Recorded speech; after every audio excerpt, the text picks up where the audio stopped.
Ya, selamat sore semua teman-teman dari Widya Edutech. Mohon maaf, tadi saya sudah sedikit ngomong tapi ternyata ke-mute. Ya, kembali lagi bersama saya Kak Aslam, Aslamanan dari Rizal. Kita sore ini akan belajar tentang demokrasi terpimpin yang sudah diawali kemarin sebelumnya oleh tutor Kak Pasang, dia tandem saya juga. Mungkin teman-teman di Widya Edu ada juga yang sudah menyaksikan live class di edisi minggu lalu dengan Kak Pasang. Dan kali ini saya akan mendalami terkait demokrasi terpimpin itu. Atau mungkin teman-teman di Widya Edu juga baru mendaftar dan baru join sekarang. Artinya bisa sedikit kita sharing-sharing lagi terkait hal tersebut. Kayak gitu. Nah, teman-teman Widya Edu, sebelumnya kalau teman-teman Widya Edu sudah join di live class Kak Aslam sebelumnya, kita telah membahas demokrasi liberal. Nah, di demokrasi liberal itu sudah kita sampaikan, sudah kita jelaskan, sudah kita sharing terkait bagaimana perjalanan Indonesia selama 9 tahun dari tahun 1950 sampai 1959. Oke, dari tahun 1950 sampai 1959, dan itu disebut sebagai demokrasi liberal atau parlementer karena sistem yang dia anut adalah parlementer, yang artinya demokrasi dijalankan oleh parlemen. Presiden hanya sebagai kepala negara saja, dan roda pemerintahan itu dijalankan oleh perdana menteri dan oleh parlemen atau anggota DPR. Demikian kira-kira. Nah, selama 9 tahun kita buka sedikit latar belakangnya.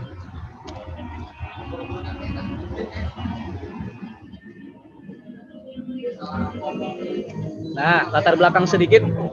Ketika sebelumnya di zaman demokrasi liberal atau demokrasi parlementer, ini terjadi 3 hal selama 9 tahun itu. Yang pertama, ada menajamnya persaingan politik dan jatuh bangun kabinet. Kemarin sudah saya sampaikan di live kelas sebelumnya, atau bisa kita ulangi lagi sekarang untuk sebagai reminder. Nah, persaingan politik yang sangat tajam dan jatuh bangun kabinet ini artinya selama 9 tahun dari tahun 50 sampai 59 kita telah bergonta-ganti kabinet berkali-kali, mulai dari kabinet Natsir, kabinet Wilopo, kabinet Sukiman, lalu ada kabinet Burhanuddin Harahap, ada Ali Sastroamidjojo pertama, Ali Sastroamidjojo kedua, hingga akhirnya terakhir di kabinet Juanda. Nah, karena saking banyaknya persaingan politik, karena saking banyaknya hal-hal yang terjadi di tahun segitu, selama 9 tahun itu, maka dirasa sudah cukup, dan Presiden Soekarno akhirnya nanti mengambil alih pemerintahan dan menguasai pemerintahan secara sendiri gitu. Nah, lalu juga ada latar belakang berikutnya, faktor-faktor penyebab berikutnya, yaitu kegagalan konstituante dalam menyusun undang-undang yang baru. Karena pada saat itu yang dipakai adalah Undang-Undang Dasar Sementara atau UUDS 1950. Ya. Dan konstituante juga ingin merumuskan dasar negara. Apakah tetap mempertahankan Pancasila atau misalkan dasar negara ini ingin diganti misalkan dengan Islam atau dengan aliran lainnya. Dan selama di masa majelis konstituante itu, teman-teman Widya Edu, terjadi hal-hal yang cukup keras di dalam persidangan, berbagai macam persidangan itu. Di fase sidang majelis konstituante itu terjadi banyak perdebatan. Ada yang ingin mempertahankan Pancasila sebagai dasar negara. Ada juga yang menginginkan Islam sebagai dasar negara, mengingat atau merujuk kepada Piagam Jakarta 22 Juni 1945 gitu. Dan ada juga yang menginginkan sosial demokrasi, misalkan ada Partai Murba, lalu ada Akoma, dan berbagai macam partai lagi. Artinya di dalam konstituante ini ada 3 kelompok yang berdebat dan itu tidak clear, hingga akhirnya disepakati secara sepihak ya, Pancasila tetap menjadi dasar negara. Lalu latar belakang berikutnya, terjadi banyak pemberontakan atau pergolakan daerah di berbagai daerah, pemberontakan bersenjata di berbagai daerah. Misalnya ada apa aja nih di dalam pergolakan dalam negeri itu? Iya, yang pertama ada dulu PKI Madiun. Cuma itu memang di tahun 1948 ya, belum masuk ke era demokrasi liberal. Yang benar-benar masuk di zaman demokrasi liberal atau parlementer ini, misalnya pertama ada RMS atau Republik Maluku Selatan misalkan. Lalu yang kedua ada APRA, Angkatan Perang Ratu Adil. Ya. Lalu yang ketiga ada DITII atau Darul Islam Tentara Islam Indonesia. Dan itu yang cukup yang bahkan paling panjang periodenya karena dari tahun 1948 sampai 1962. Lalu yang berikutnya adalah PRRI Permesta atau Pemerintahan Revolusioner Republik Indonesia dan Permesta, ya, pemerintahan semesta. Nah, PRRI Permesta ini terjadi di Sumatera Barat dan juga di Sulawesi Utara, di Minahasa atau Manado, kayak gitu. Ya, jadi ada tiga. Nah, ada tiga latar belakang utama yang akhirnya menyebabkan demokrasi liberal dianggap sudah tidak layak lagi atau sudah tidak bagus lagi untuk dipertahankan dan membuat huru-hara di mana-mana, sehingga Presiden Soekarno akhirnya mengambil alih pemerintahan. Presiden Soekarno mengambil alih pemerintahan dengan cara membuat atau melahirkan dekret presiden. Gitu. Jadi dekret presiden ini berfungsi untuk menyelamatkan negara. Gitu, untuk menyelamatkan negara di zaman itu yang kekuasaannya atau di zaman situasi politik yang tidak menentu atau tidak stabil. Gitu kira-kira ya teman-teman sobat Widya EduTech. Nah, isi dari dekret presiden ini kakak ulangi atau mungkin sebelumnya sudah dijelaskan, nggak apa-apa, kita reminder saja. Yang pertama, UUD-S tidak berlaku lagi dan berlaku kembali UUD 1945, artinya kembali ke Undang-Undang Dasar 45. Lalu yang kedua ada pembubaran konstituante, ini bukan konstitusional ya, ini typo. Jadi Badan Konstituante atau Majelis Konstituante yang tadi sudah saya jelaskan itu dibubarkan juga. Nah, lalu dibentuklah DPR dan DPA sementara, MPR dan DPA sementara. Yang itu nanti mendukung jalannya pemerintahan yang dipegang oleh Presiden Soekarno. Begitu kira-kira teman-teman Widya Edu. Nah, ada beberapa hal yang menjadi pelaksanaan, gitu kan, wujud dari pelaksanaan dari demokrasi terpimpin ini. Artinya setelah demokrasi liberal ini diberhentikan atau dihilangkan, dihapuskan, pemerintahan kita dijalankan dengan bentuk atau dengan sistem presidensil. Ketika sebelumnya menganut parlementer, dianggap terlalu banyak drama, terlalu banyak hiruk-pikuk, presiden akhirnya mengambil alih semuanya, sehingga bentuknya adalah presidensil. Dan ini secara penuh, gitu. Lalu pembentukan MPR dan DPR dan juga Front Nasional. Nanti kita bedah secara bersama-sama. Kayak gitu kira-kira. Sampai sini? Clear ya? Oke, good. Nah, kalau misalkan kemarin mungkin atau di sesi sebelumnya sudah dijelaskan, mungkin ada selain dekret presiden, ada ajaran-ajarannya presiden kita, ada ajaran Presiden Soekarno, yaitu misalnya Manifol Usdek, gitu kan, manifesto politik yang terdiri dari Usdek atau Undang-Undang Dasar 45, Sosialisme Indonesia, Demokrasi Terpimpin, Ekonomi Terpimpin, dan Kepribadian Nasional. Yang itu penjabarannya mungkin sudah dijelaskan di sesi live sebelumnya. Dan di zaman itu pula menganut ajaran atau politik yang Soekarno anggap sebagai Nasakom atau nasionalis agamis komunis, dan memadukan ketiganya, yang itu nanti menjadi satu hal yang membuat kericuhan lagi pada akhirnya. Dan sekarang juga momentumnya sedang tepat nih, karena baru saja kita melewati 30 September dan saat ini hari ini itu masuk di 1 Oktober ya. Artinya bangsa ini selalu mengulang kejadian 50-an tahun yang lalu, yaitu peristiwa G30S 1965. Nah, tentunya isu itu sangat sensitif kayak gitu ya. Teman-teman dari Widya Edu bolehlah berpendapat terkait hal itu, boleh juga bertanya juga terkait apa yang terjadi di sekitar 55 tahun yang lalu itu. Nah, di luar itu Presiden Soekarno yang menjalankan demokrasi terpimpin ini, kita sedikit membedah ya. Artinya ketika demokrasi liberal dijalankan secara liberalisme, lalu demokrasi parlementer ya dijalankan oleh parlementer, maka demokrasi terpimpin artinya dijalankan secara betul banget, secara terpimpin. Artinya yang memimpin langsung adalah Bung Karno. Tidak ada orang lain lagi. Tidak ada elemen-elemen dari berbagai aliran yang lain. Hanya Bung Karno saja yang menjalankan itu. Kayak gitu kira-kira. Makanya disebut sebagai demokrasi terpimpin. Dan sifatnya terpimpin ini maksudnya adalah tidak melalui mekanisme pemungutan banyaknya suara, misalkan siapa yang paling banyak dia yang menang, tidak seperti itu. Tapi demokrasi Indonesia berdasarkan musyawarah mufakat, cuma memang yang menentukan adalah kepala negaranya atau kepala pemerintahannya. Sistemnya kebapaan, demokrasi kebapaan. Nah, itulah yang dijalankan oleh Soekarno saat itu, karena melihat kalau tidak ada yang mengambil keputusan, pemegang kekuasaan tertinggi atau dijalankan demokrasi yang sebebas-bebasnya, ini nggak bisa juga. Bangsa kita sudah 10 tahun atau 9 tahun hidup dalam demokrasi liberal dan dinyatakan atau dianggap gagal. Walaupun kita bisa discuss tentang itu ya.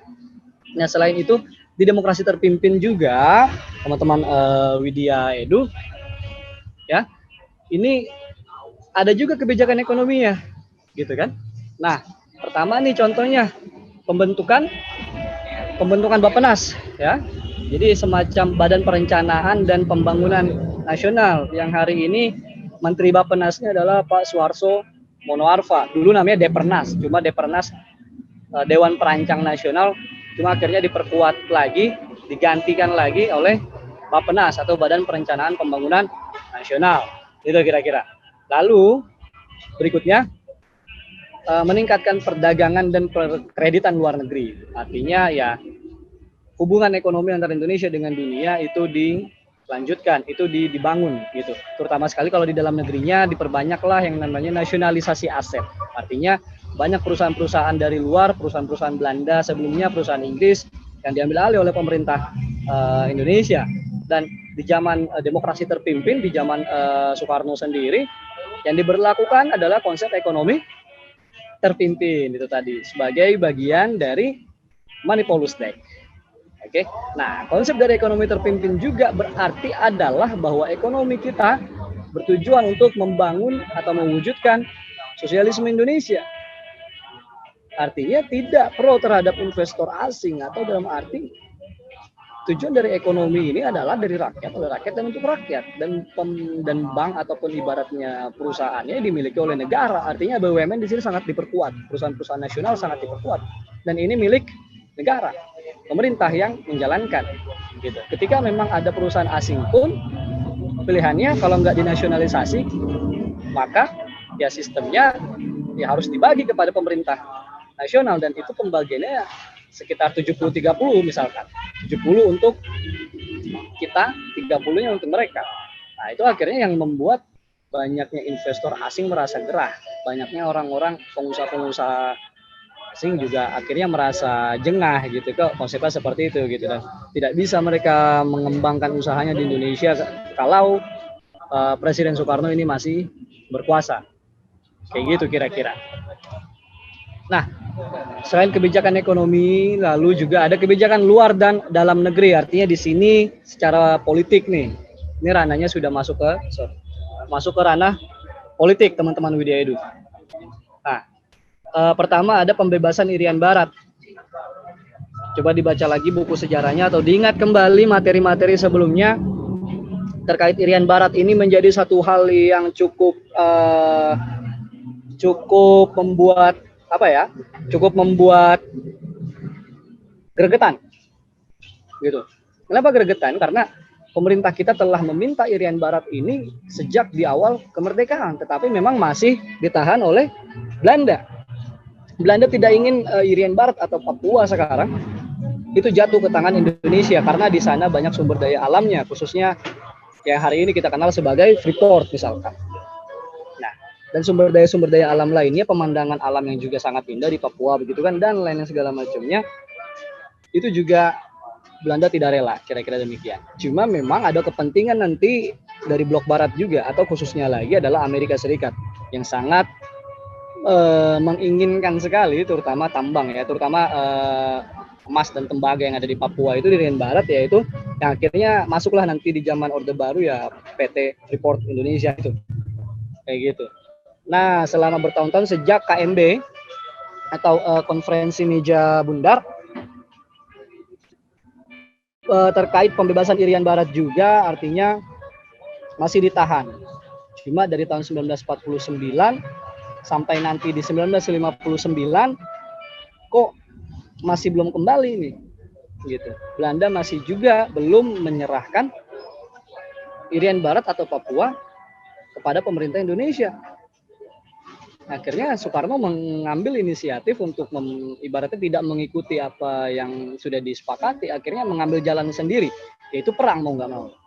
Karena merasa Belanda sudah tidak bisa diajak kompromi lagi, kayak gitu. Belanda sudah tidak bisa diajak kompromi lagi, maka jalan satu-satunya adalah perang.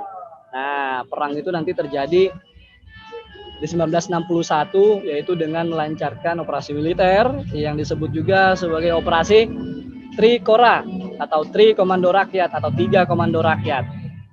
Yang pada intinya dan pada pokoknya adalah gagalkan pembentukan negara Papua atau West Papua karena karena pemerintah Belanda mengambil tindakan dengan mengadu domba atau dengan cara Papua dijadikan negara sendiri untuk membendung kekuatan Indonesia, dan itu sangat disesalkan oleh Bung Karno atau Presiden Soekarno pada saat itu, hingga akhirnya mau nggak mau jalur perang pun dilalui. Cuma akhirnya pada 1962 PBB dan Amerika Serikat bertindak gitu, bertindak dan berupaya bagaimana caranya biar agar Belanda mau mengembalikan Irian Barat atau Papua ke Indonesia. Nah, nanti disepakati ada yang namanya New York Agreement atau perjanjian persetujuan New York, kayak gitu. Di dalam New York Agreement itu, di dalam New York Agreement itu disepakati Belanda mau menyerahkan Indonesia kembali kepada Belanda mau menyerahkan Papua Barat atau Papua kembali kepada Indonesia, dan nanti akan disusul dengan atau melalui PPRA atau penentuan pendapat rakyat atau jejak pendapat yang nanti akan diselenggarakan pada 1969, dan akhirnya nanti di tahun 1969 oleh jejak pendapat atau referendum atau PPRA itu dinyatakanlah benar-benar kembali kepada Republik Indonesia. Walaupun sejak 1962 ketika UNTEA atau perwakilan dari PBB itu mengikuti atau menyepakati New York Agreement itu, pemerintah Republik Indonesia telah berhak atas Irian Barat atau Papua, gitu kira-kira. Nah, berikutnya ini ada gerakan non-blok, artinya ini berbicara kebijakan luar negeri dan ini sifatnya lagi-lagi kebijakan politik. Nah, gerakan non-blok ini menarik sekali teman-teman Widya Edu ya, karena nggak kenapa? Ketika situasi dunia sedang terbagi menjadi dua kutub, ya, dua kutub ini adalah blok barat dan blok timur. Blok barat ini yang dikuasai atau dijalankan dengan cara liberalisme atau menganut paham liberalisme dan kapitalisme. Itu blok barat, ada negara-negara Eropa Barat, ada juga US, United States atau Amerika sebagai pemimpinnya, sebagai negara adidaya dari blok tersebut. Lalu ada juga blok timur, ya. Blok timur ini kekuatan komunis dan sosialis yang dipimpin oleh Uni Soviet, atau Rusia sekarang, Uni Soviet, dan negara-negara blok timur lainnya seperti Republik Rakyat Tiongkok atau Republik Rakyat China (RRC), dan juga berbagai macam negara-negara komunis lainnya. Nah, di mana positioningnya dan bargaining positioningnya bangsa Indonesia? Tidak memihak ke blok manapun. Indonesia sejak awal kemerdekaannya telah menyepakati dan telah memang membuat satu konsep sendiri. Artinya kita memiliki sikap politik yakni bebas aktif. Artinya kita bebas untuk masuk kemana saja. Kita bebas menentukan langkah politik kita sendiri. Kita tidak ikut ke blok barat. Kita juga bukan boneka dari blok timur. Kita merdeka di atas kaki kita sendiri. Kita berdiri di atas kaki kita sendiri atau berdikari. Nah, dan kita berusaha merangkul negara-negara di dunia yang masih terjajah untuk sama-sama merdeka dan berdaulat, gitu, tanpa harus masuk ke blok barat ataupun blok timur.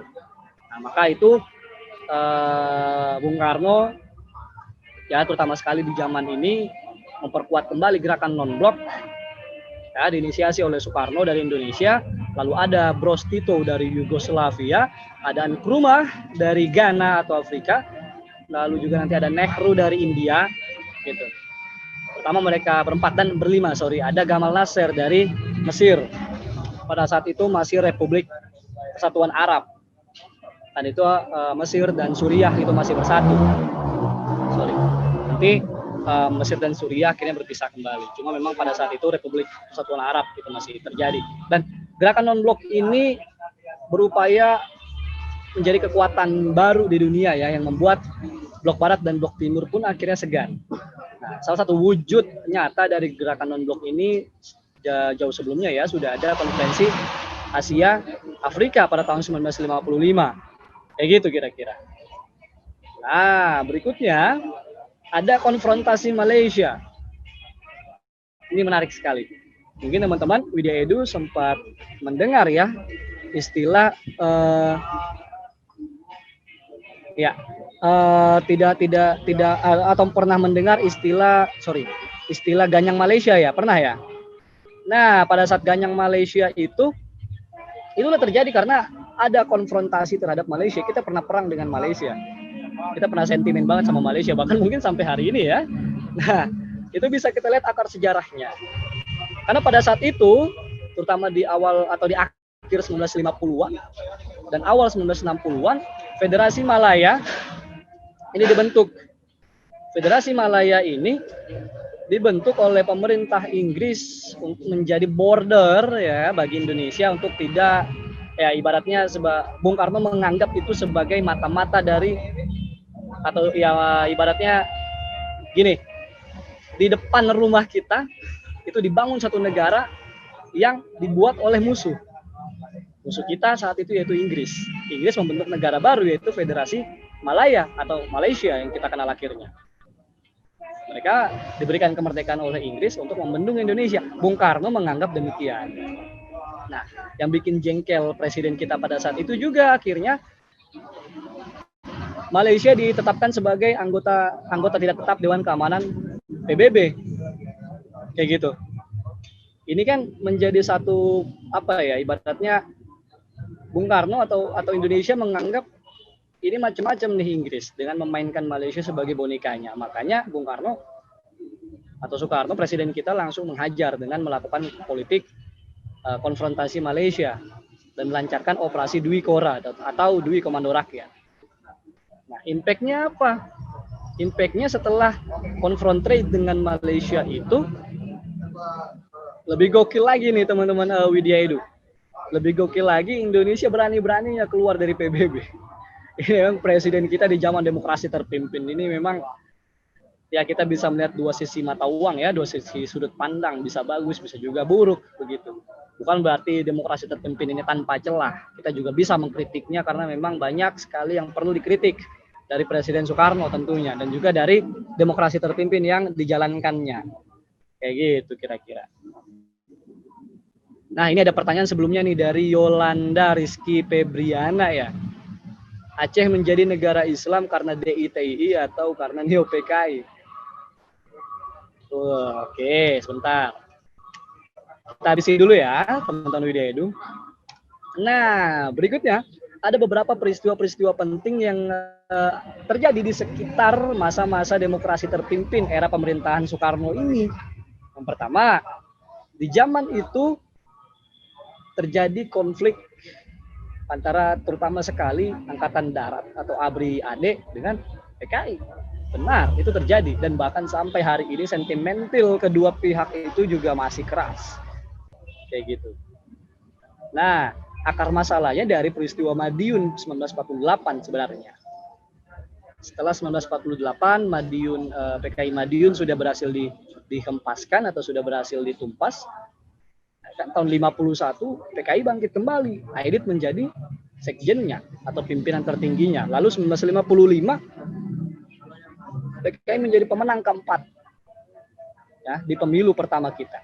Nah, ini menjadi hal yang diwanti-wanti, apalagi setelah di zaman demokrasi terpimpin Soekarno sangat dekat dengan PKI. Tapi bukan dekat itu bukan berarti bersahabat, karena kepentingan politik yang sama, menjegal imperialisme. Gitu. Bukan berarti Bung Karno pro PKI, tapi sebaliknya Bung Karno menjinakkan PKI. Itu yang harus digarisbawahi, itu yang harus diluruskan. Gitu. Karena memang kalau ditanya pendapat pribadi ya sama-sama berbahaya begitu, PKI berbahaya kayak gitu kira-kira.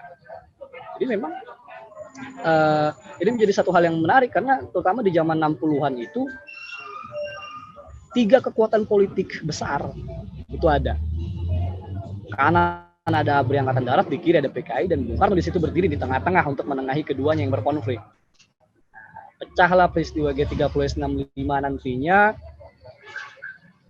Ya PKI yang kalah dan akhirnya Angkatan Darat yang menang dengan naiknya Soeharto dan membentuk pemerintahan baru yaitu Orde Baru kan gitu. Lalu berikutnya ada kontroversi Nasakom. Ya, ajaran ini memang menjadi satu hal yang kontroversi, cuma sebenarnya kita bisa melihat dari sisi tujuan makna politiknya. Gitu. Nasakom dianggap berbahaya karena mencampur adukan antar elemen ideologi terutama agama dan komunis yang dirasa tidak dapat bersatu. It's okay lah misalkan kayak gitu. Cuma secara politik di zaman itu menjadi pilihannya Soekarno. Kenapa? Karena 3 kekuatan ini, 3 ideologi ini dan 3 partai politik beraliran nasionalis, agamis dan komunis itu menjadi kekuatan pada saat itu, bukan zaman sekarang, tapi pada saat itu. Akhirnya Bung Karno bagaimana caranya biar 3 aliran ini bisa bertemu? Nah, makanya membuatlah poros itu. Gitu loh, itu yang harus diklarifikasi. Ya, itu yang harus dimaknai gitu. Bukan juga mencampur adukan ideologi, nggak bisa. Jadi, bisa juga menjadi satu corak pemikiran politik, it's okay. Cuma ideologinya atau ajarannya, agamanya nggak bisa dipersatukan. Kayak gitu kira-kira, itu untuk menengahi atau menjawab pertanyaan-pertanyaan terkait hal ini. Lalu peristiwa penting lagi yang terjadi ini masuk ke penghujung era demokrasi terpimpin, yaitu kontroversi G30S 1965. Ini memang nanti akan sangat panjang banget, bahkan 1 hari pun nggak cukup dibahas. Ini pembahasan yang sudah sangat banyak dibahas selama bertahun-tahun dan mungkin abadi dan nggak akan selesai untuk dibahas kayak gitu kira-kira. Ya, tetapi pada intinya G30S ini banyak teori yang menyatakan atau sudah tidak bisa kita mempercayai satu teori saja. Sudah banyak teori yang beredar. Ya, dan itu semuanya ilmiah. Ada sekitar 7-8 teori yang sudah dipakai kalau kita mempelajari di ilmu sejarah. Ada yang mengatakan bahwa G30S ini konflik internal Angkatan Darat. Ya, atau narasi yang paling utama ya ini dalangnya adalah PKI misalkan. Lalu juga ada yang menyatakan bahwa ini kepentingan US, kepentingan Amerika Serikat, kayak gitu. Ya, karena ini masih bagian dari perang dingin dan semuanya ini relevan dan semuanya ini masuk akal juga. Ada juga yang mengatakan ini ya intrik-intrik dan segala macam, banyak banget. Artinya kita tidak boleh mempercayai pada satu sudut pandang saja. Tergantung kembali kepada teman-teman mana yang dirasa paling ilmiah dan mana yang dirasa paling relevan, itu aja. Oke, kalau di slide ini sudah selesai karena memang kita mencoba ya untuk poin ke poinnya saja. Coba kita review sedikit. Nah, latar belakangnya adalah ini, diingat-ingat ya. Oke. Bisa di-capture juga, boleh banget capture aja. Nah, lalu ini isi dekret presidennya, artinya ini langkah awal menuju demokrasi terpimpin itu. Lalu ini beberapa pelaksanaannya. Ya, silakan kalau mau capture boleh banget. Lalu ini kebijakan ekonominya. Ya kan? Walaupun masih banyak lagi, nanti kita bahas. Nah, ini kebijakan luar dan dalam negerinya, walaupun juga bisa dibahas lagi, dan ini peristiwa pentingnya. Oke, ini luar biasa banget, ada 400. Waduh, banyak banget ternyata ya yang nonton ya, dari aplikasi Widya Edu ini. Nah, pertama tadi pertanyaan dari Yolanda. Yolanda Rizky Febriana, Aceh menjadi negara Islam karena DITU atau karena Neo-PKI? Dua-duanya salah, bukan itu pertanyaannya. Tetapi yang benar adalah, atau yang lebih tepat, Aceh menjadi negara Islam itu sudah lama, sudah ribuan tahun, dengan dulu ada yang namanya Kesultanan Aceh. Dan Aceh baru takluk, Kesultanan Aceh ya, sebuah negara berdaulat, negara merdeka, negara Islam Aceh, itu baru takluk atau baru masuk di dalam pemerintah kolonial Belanda atau baru berhasil ditaklukkan oleh Belanda itu awal 1900-an, 1904. Dan itu terjadi perang selama 40 tahun dari 1860-an. Artinya selama 40 tahun dan selama puluhan tahun Belanda selalu gagal menaklukkan Aceh. Lalu baru berhasil di awal 1900-an. Dan ini bisa mematahkan teori bahwa Indonesia dijajah selama 350 tahun. Tidak, bahwa Aceh dan Bali menjadi 2 negeri terakhir atau 2 wilayah daerah terakhir yang berhasil ditaklukkan oleh Belanda. gitu. Jadi dan ketika Indonesia merdeka itu lobbynya sangat keras, lobbynya sangat kuat. Bung Karno menjanjikan berbagai macam hal bahwa Aceh nanti boleh menjalankan syariat dan segala macamnya. Walaupun akhirnya nanti Bung Karno dianggap berbohong karena ngibul gitu bahasa kasarnya. Hingga akhirnya Aceh memutuskan mengikut terutama Daud Bereh ya, Daud Bereh ikut kepada gerakan DITII. Dan itu masih panjang lagi kita bahas. Artinya pertanyaan ini bukan tidak relevan, tetapi saya luruskan. Saya coba untuk bukan klarifikasi juga, saya coba untuk arahkan ke jalur yang tepat. Dan Aceh memang dari dulu sampai sekarang ya menganut asas Islam gitu. Makanya jalan tengahnya ketika nanti GAM juga berdiri, Gerakan Aceh Merdeka, dan kita bisa berdamai dengan mereka, ya jalan tengahnya memang mereka harus dikasih otonomi khusus, terutama sekali bisa menjalankan syariat Islam sesuai dengan ajarannya mereka, sesuai dengan kepentingannya orang-orang Aceh. Gitu kira-kira ya. Nah, ada lagi dari Risa Swastika, Kak, alasan US atau Amerika Serikat tidak mau menyerahkan Irian Barat karena Irian Barat banyak sumber daya, atau karena Belanda termasuk blok barat? Lebih benar yang mana, Kak? Kalau alasan politisnya, yang pertama, ya Risa Swastika ya, yang pertama, karena di Irian Barat banyak sumber dayanya. Dan ketika saat itu Belanda belum bisa mengorek emasnya.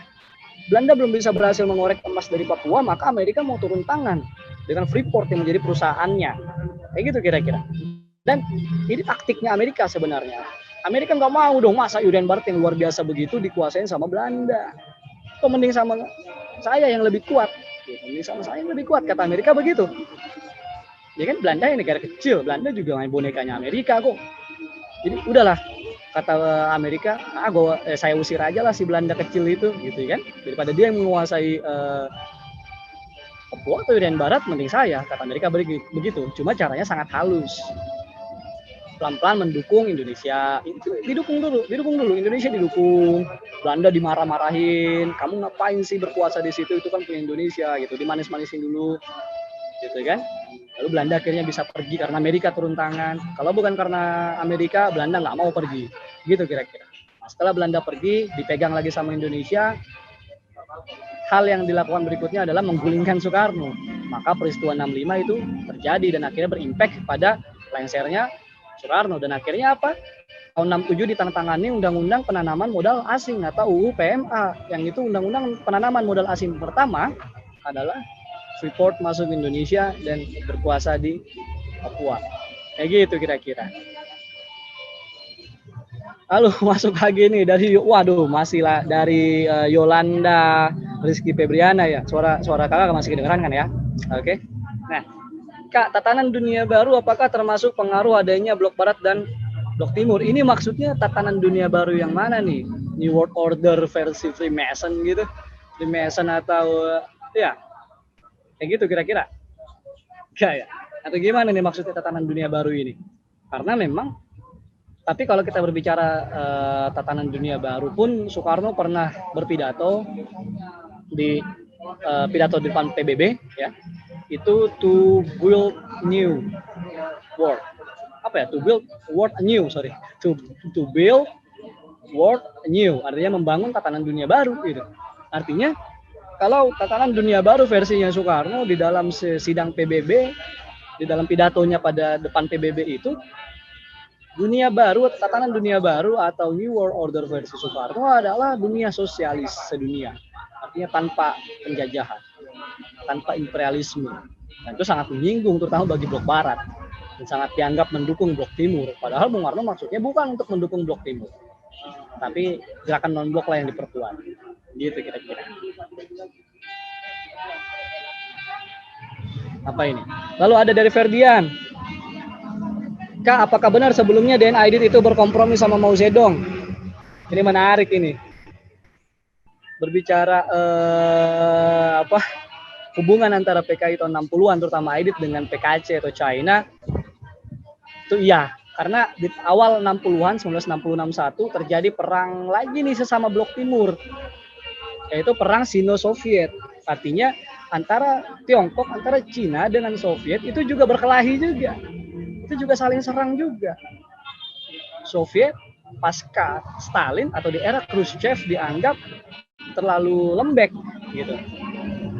Nah, akhirnya mau menyerang itu, dan akhirnya sentimental atau antara blok timur pun terpecah. Ada yang pro Soviet dan juga ada yang pro Cina. Makanya perangnya disebut perang Sino-Soviet atau China-Soviet. Nah, sebelumnya Aidit netral atau mereka netral, tetapi memang ketika akhirnya mau semakin kuat, akhirnya mereka mendukung. Mereka meninggalkan netralitas itu dan mereka bergabung kepada blok timur versi Tiongkok, dan mereka meninggalkan, partai tersebut meninggalkan blok Soviet. Mereka pro kepada China atau Tiongkok, kepada Mao Zedong ikutnya. Artinya pertanyaan tersebut adalah benar. Dan nanti ini akan sangat berimpact pada peristiwa 65, terutama ketika sudah mulai banyak gembar-gembor angkatan perang kelima, yaitu buruh dan tani dipersenjatai. Itu ide dari pimpinan-pimpinan partai ini memang. Dan nanti akhirnya walaupun ada bantahannya juga misalnya, tapi memang ide-ide ini memang dari China juga. Dan akhirnya Indonesia dengan China, partai tersebut juga dengan China sangat dekat juga dengan pemimpin China selain Mao Zedong, yaitu Zhou Enlai, kayak gitu. Nah, Risa Swastika masuk lagi. Kak, tapi saya diajarkan sama guru saya terjadi konfrontasi dengan Malaysia itu gara-gara Malaysia dijadikan anggota tidak tetap Dewan Keamanan PBB. Benar, kan saya udah bilang juga tadi. Ya kan, selain memang untuk memborder Indonesia, juga memang Malaysia dijadikan anggota tidak tetap Dewan Keamanan PBB. Itu yang membuat Indonesia geram, atau Presiden Soekarno pada khususnya. Oke, ini ada lagi dari Rido Agung Noval. Ya, Kak, apa sebenarnya tujuan FDR bergabung dengan PKI? Wah, ini menarik. Jadi lebih tepatnya ini bukan bergabung ya FDR ini. Jadi FDR, Front Demokrasi Rakyat, tahun 1948 yang didirikan oleh Amir Syarifuddin, menyambut kedatangan musuh dari Soviet. Dan akhirnya mereka ya bersepakat untuk meleburkan itu semua, FDR dengan berbagai macam partai-partai kecil lainnya atau elemen-elemen kelompok kiri lainnya, menjadilah partai tersebut. Begitu kira-kira. Nursinta Soraya, Kak, apakah benar itu tidak mengakui kedaulatan Indonesia? Gitu. Enggak juga, kata siapa? Siapa yang bilang kayak gitu? Secara politik, bahkan sejak dari zaman Majelis Konstituante, di dalam persidangan, di dalam sidang atau rapat konstituante terkait dasar negara, justru partnik, ya kakak ngomongnya agak pelan-pelan karena agak sensitif, kan gitu. Justru partai tersebut masuk ke dalam kutub atau ke dalam blok Pancasila. Tuh. Dengar nggak? Tadi ada 3 kutub, ada 3 blok. Ketika konstituante merumuskan dasar negara, ada blok Pancasila, ada blok Islam, dan ada blok sosial demokrasi. Tetapi partai tersebut joinnya ke Pancasila. Dan partai tersebut sudah jelas mengakui di dalam ADRT-nya pun, dan mengakui Pancasila. Dan ketika Aidit diwawancara juga menjunjung tinggi Pancasila. Gitu. Cuma memang itu taktik politik. Bisa jadi benar, bisa jadi enggak. Yang namanya politik kan boleh deh diiyain dulu. Cuma nantinya kalau udah berkuasa kan beda lagi ceritanya. Kayak gitu kira-kira. Karena memang tidak ada sebenarnya kalau partai beraliran atau berideologi tersebut mau berkompromi 100% itu nggak akan pernah ada. Mau di Indonesia, mau di Tiongkok, mau di Kuba, mau di Soviet sekalipun, nggak ada yang mau kompromi. Jadi memang itulah yang bikin hal itu diwaspadai, selalu diwaspadai. Dan saya pikir itu lumrah-lumrah saja. Gitu. Jelas ya? Nah, kenapa dari Dewi Novita Savitri nih, luar biasa banget. Kak, kenapa setelah konfrontasi Malaysia, Indonesia keluar dari PBB gitu ya? Ya karena apa ya, gimana ya, ibaratnya kamu udah dilece-lecehin gitu loh sama musuh kamu dengan tangan orang lain. Berarti gitu. Kita musuhan nih sama Inggris, sama Amerika.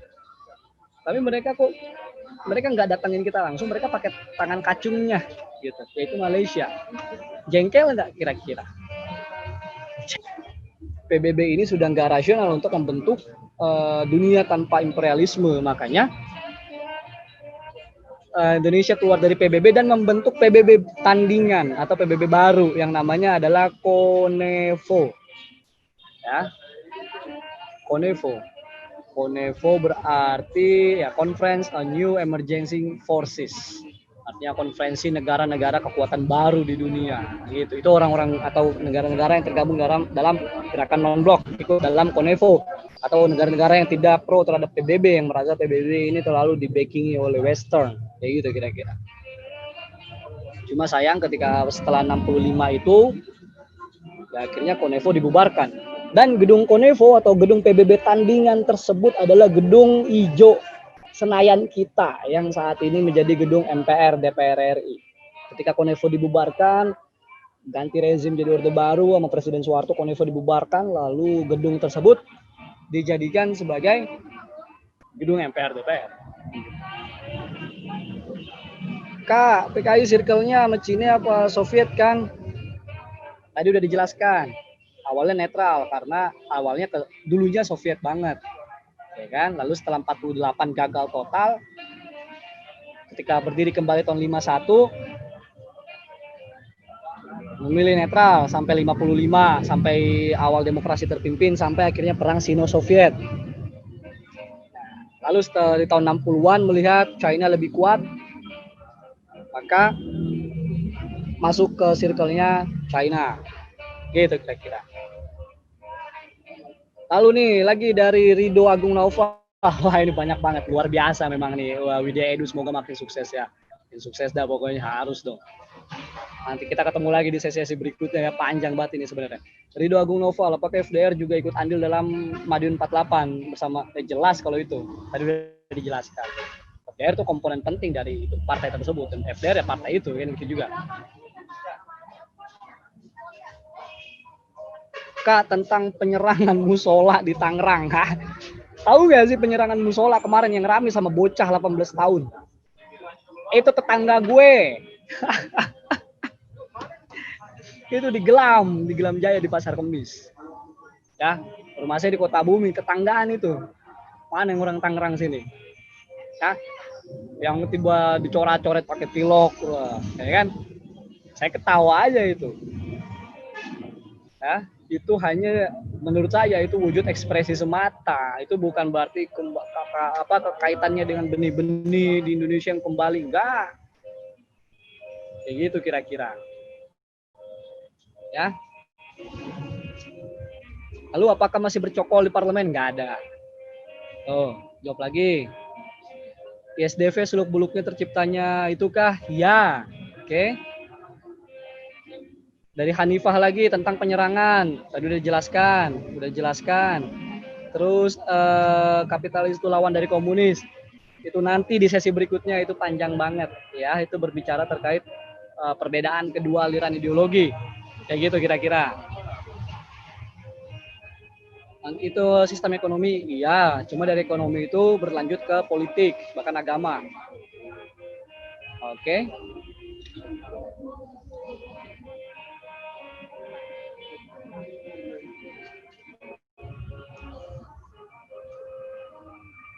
Ada lagi nggak?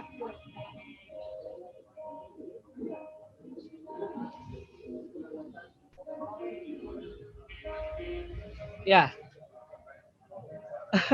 Panjang banget ya. Ini sebenarnya 1,5 jam atau 1 jam ini nggak cukup ini. Wah, nggak berasa udah 4:30 ya. Kita mulai dari jam berapa tadi itu? Ya. Ini kalau kita sharing-sharing terus ini sampai Isya, nggak cukup juga. Sampai pagi. Nah, silakan ayo teman-teman dari Widya Edu. Luar biasa, ada 400. Saya dapat info ini, dapat bocoran, guys. Dapat bocoran katanya berapa ini? Mas, yang nonton ada 400 orang. Wow, luar biasa. Thank you banget pokoknya teman-teman dari Widya Edu. 400 orang inilah 400 orang yang sangat beruntung karena bisa live kelas bareng saya kan gitu.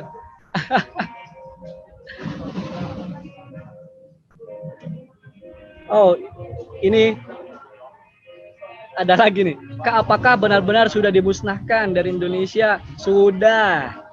melalui TAP MPRS tahun 1966 dan nggak akan bisa berdiri kembali kecuali dengan badan atau organisasi atau partai lainnya yang akhirnya hanya bisa dilakukan dengan infiltrasi dengan cara lainnya, tapi bukan dengan hal itu gitu. Lalu Febriana, musiknya bikin salvo. Iya nih. Biar lebih santai gitu ya. Dan ada suara musik-musik jazz. Jadi biar nggak tegang banget lah. Bahas ini kan kayaknya tegang banget ya. Gak usah tegang. Lebih santai. Emang kedengeran ya sampai di apps ya? Luar biasa ini apps ya. Wah, masih ada lagi ternyata. Kak, banyak yang mengira beliau dalangnya itu menjadi salah satu dari teori tadi yang udah saya jelaskan. Ada banyak, ada 7 sampai 8. Saya nggak mungkin menceritakan semuanya. Kalian bisa cari sendiri lah. Udah gede kan, biar enak belajarnya. Oke. Cuma paling tidak saya bisa mengklarifikasi sedikit bahwa itu ada yang menyatakan demikian. Kayak gitu kira-kira. Lalu dari Rakesh Fosfani nih. Kak, apa benar anak presiden itu Wahdo? Anak dari mana? Tidak ada. Anak-anak BK atau anak-anak Bung Karno itu ya pada di PDI, ada juga yang di Partindo, ada juga yang tidak berpartai. Tidak ada yang di situ. Kak, saya belum paham kenapa bisa masuk Indonesia hal-hal kayak begitu. Itu ada di sesi masa pergerakan nasional.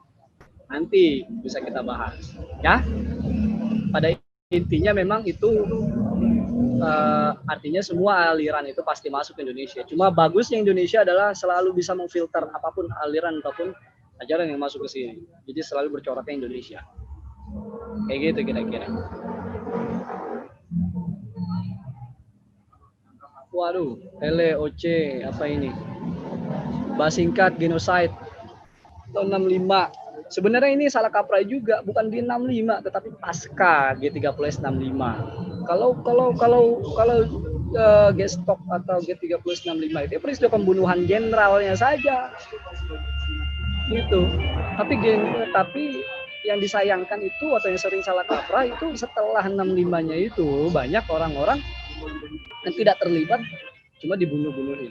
Dan itu sudah harusnya direkonsiliasi dan diadili juga secara hukum juga harus seadil-adilnya. Cuma kan itu sangat sensitif dan nggak mungkin ya sudahlah.